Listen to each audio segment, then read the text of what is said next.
عبادت کی ایک روح بتائی حضور نے، لب لباب کہیے اس کا، وہ کیا ہے؟ دعا۔ الدعاء مخ العبادہ، الدعاء هو العبادہ۔ حضور کی یہ دو احادیث بہت سادہ، بہت مختصر۔ دعا ہی عبادت کا جوہر ہے۔ مخ کہتے ہیں ہڈی کے اندر جو گودا ہوتا ہے وہ مخ ہے۔ گودا جو ہے عبادت کا وہ کیا ہے؟ دعا۔ توحید فی الدعا کیا ہے؟ صرف اللہ کو پکارا جائے گا۔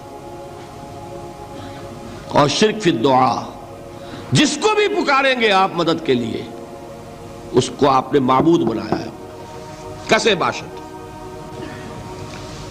یہ مسئلہ سمجھ لیجئے، لا تدعو مع اللہ احدا، اللہ کے ساتھ کسی کو مت پکارو۔ حضور نے فرمایا کہ جوتی کا تسمہ بھی مانگنا ہو تو اللہ سے مانگو۔ اللہ نے تو دروازہ کھولا ہوا ہے، جو چاہو مانگو، کسی اور سے مت مانگو۔ دیکھیے ایک علمی مسئلے اور ہوتے ہیں، یہ جو روحانیات کا معاملہ ہے، عالم ارواح میں کیا صورت ہے، ارواح صرف کہیں اللہ کے پاس کسی کولڈ سٹوریج میں ہے یا اس کا اس دنیا سے بھی کوئی تعلق ہے، یہ علمی مسائل ہیں۔ فرض کیجئے اس وقت کوئی ارواح یہاں موجود ہو، فرض کیجئے، میں اس کا انکار نہیں کروں گا، ہو سکتا ہے کہ ہو سکتا ہے کوئی روحانیت والا شخص بتا بھی دے کہ ہاں فلاں کی روح موجود ہے، ہوگی بھائی، اسے نظر آتی ہوگی، ٹھیک ہے۔ یہ بھی ہو سکتا ہے کہ کوئی شیطان جن ہو اور وہ دھوکہ دے رہا ہو کہ میں فلاں کی روح ہوں، ہو سکتا ہے کہ نہیں؟ لیکن یہ بھی ہو سکتا ہے، وہ بھی ہو سکتا ہے، مجھے اس سے بحث نہیں۔ مجھے جس سے بحث ہے وہ یہ ہے کہ مجھے پکارنے کی اجازت نہیں ہے۔ ہوا کرے کسی کی روح موجود ہوا کرے، مجھے میرے رب کی اجازت نہیں ہے کہ میں اسے پکاروں۔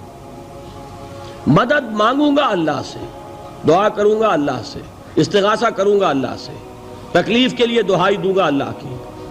اب اللہ جس سے چاہے کروا دے، کسی روح کو بھیج دے، کسی فرشتے کو بھیج دے، مجھے کیا ہے؟ مجھے آم کھانے ہیں، پیڑ نہیں گننے۔ فلاں روح نے آگے کام کر دیا، کرے بھائی، میرا کام بننا چاہیے۔ اور فرشتہ آ گیا، اس نے کام بنا دیا، کرے، مجھے کیا غرض ہے اس سے، میرا کام بننا چاہیے۔ میرا مسئلہ یہ ہے کہ مجھے پکارنا ہے صرف اللہ۔ اللہ کو اس کی بھی قدرت ہے کسی کو نہ بھیجے، نہ کسی روح کو بھیجے، نہ ملائکہ کو بھیجے، بغیر کسی کے جو چاہے کر دے۔ اللہ کا مرضی ہے، وہ چاہے کسی روح کو بھیج دے، کسی فرشتے کو بھیج دے، مجھے اس سے غرض ہی کوئی نہیں۔ مجھے تو اپنی تکلیف کا دور ہونا مطلوب ہے، اس کے لیے میں پکاروں گا۔ سمجھ رہے؟ دیکھیے میں سادہ ترین کر رہا ہوں مسئلہ، عبد القادر جیلانی کی روح یہاں ہے یا نہیں، حضور کی روح انور یہاں ہے یا نہیں، یہ تو علمی مسئلہ ہو گیا نا۔ یہ فرشتے یہاں ہیں کہ نہیں، کوئی اختلاف ہے؟ میں پکار سکتا ہوں اسے کہ بھائی ذرا میرا کام کر دینا ہے؟ یہ کروں گا تو شرک۔ موجود ہیں کرامن کاتبین ہے کہ نہیں؟ موجود ہونا نہ ہونا یہ مسئلہ علمی۔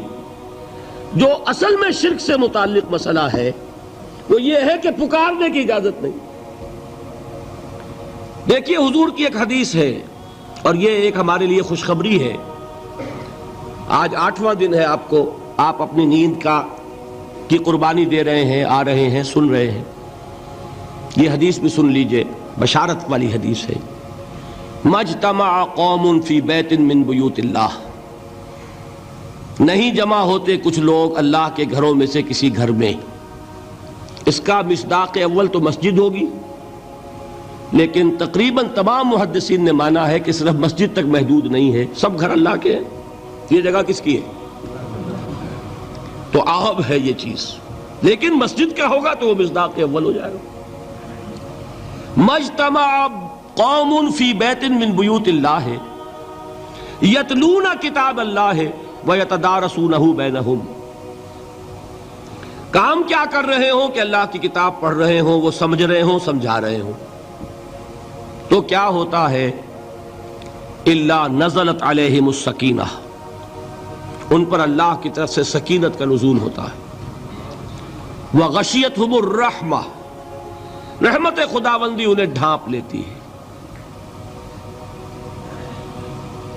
وحفتہم الملائکہ، فرشتے ان کے گرد گھیرا ڈال لیتے۔